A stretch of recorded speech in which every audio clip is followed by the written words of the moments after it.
Hello friends, Haryana GK में एक बार फिर से आपका स्वागत है। दोस्तों, हमने उत्तरी हरियाणा की नदियाँ पढ़ी थी और मैंने बताया था उत्तरी हरियाणा में भी 4 नदियाँ बहती हैं जो इम्पोर्टेंट हैं और दक्षिण हरियाणा में भी 4 नदियाँ बहती हैं। जो दक्षिण हरियाणा की नदियाँ हैं दोस्तों, वो सिर्फ एक नाले के रूप में जो बारिश होती है तो बहती हैं। हम सिर्फ इनका उद्गम स्थल याद करेंगे। तो दोस्तों, एस से क्या है? साहिबी नदी। साहिबी नदी मेवात की पहाड़ियों से निकलती है। साहिबी नदी कहाँ से निकलती है? मेवात की पहाड़ियों से निकलती है। कई बार मेवात की जगह आजकल तो क्या है, नू भी लिखा मिल सकता है। तो साहिबी नदी मेवात की पहाड़ियों से निकलती है। उसके बाद आती है डी से दोहन नदी।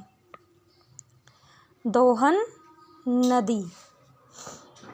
दोहन नदी दोस्तों कहाँ से निकलती है? ढोसी की पहाड़ियों से निकलती है। ढोसी की पहाड़ियों से निकलती है। और ढोसी की पहाड़ियाँ कहाँ हैं? नारनौल में।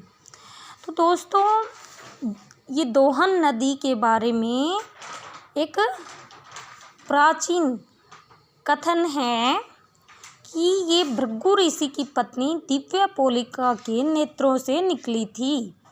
कई बार पेपर में पूछ लिया जाता है कि भृगु ऋषि की पत्नी दिव्यपोलिका के नेत्रों से कौन सी नदी निकली थी, तो वो कौन सी है? दोहन नदी। तो क्या है? भृगु ऋषि की पत्नी दिव्यपोलिका के नेत्रों से निकली थी। तो हमने क्या? साहिबी नदी कहाँ से निकलती है? मेवात की पहाड़ियों से। दोहन नदी निकलती है ढोसी की पहाड़ियों से। उसके बाद है दोस्तों के से कृष्णा नदी। कृष्णा नदी। कृष्णा नदी जयपुर के पास से निकलती है। जो अरावली पर्वत श्रृंखला है उनमें जयपुर की पहाड़ियों से निकलती है। उसके बाद आता है दोस्तों आई से इंदौरी या इंद्रावती। इंदौरी या इंद्रावती ये नदी कहाँ से निकलती है? नूह की पहाड़ियों से। नूह की पहाड़ियों से निकलती है।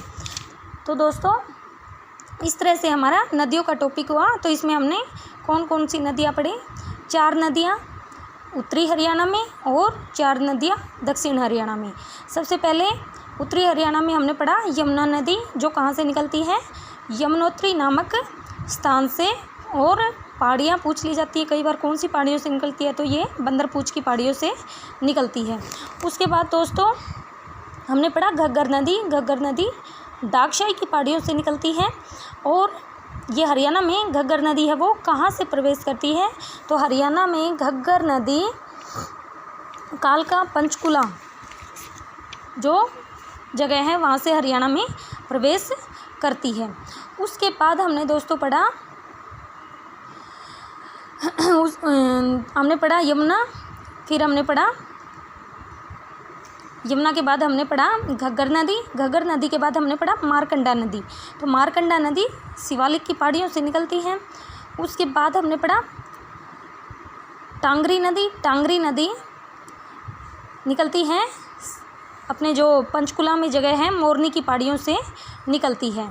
तो दोस्तों, इस तरह से ये उत्तरी हरियाणा की नदियाँ थी। उसके बाद दक्षिण हरियाणा की हमने की हैं साहिबी नदी मेवात की पहाड़ियों से निकलती है। दोहन नदी ढोसी की पहाड़ियों से निकलती है। ये माना जाता है कि भृगु ऋषि की पत्नी दिव्यपोलिका के नेत्रों से निकली थी। उसके बाद कृष्णा नदी जयपुर से निकलती है। जयपुर के पास पहाड़ियों से अरावली की जो श्रृंखला है उनमें से निकलती है। फिर है इंदौरी या इंद्रावती नदी, ये नूह की पहाड़ियों से निकलती है। इस तरह से दोस्तों हरियाणा की नदियों का टॉपिक हुआ। थैंक यू दोस्तों।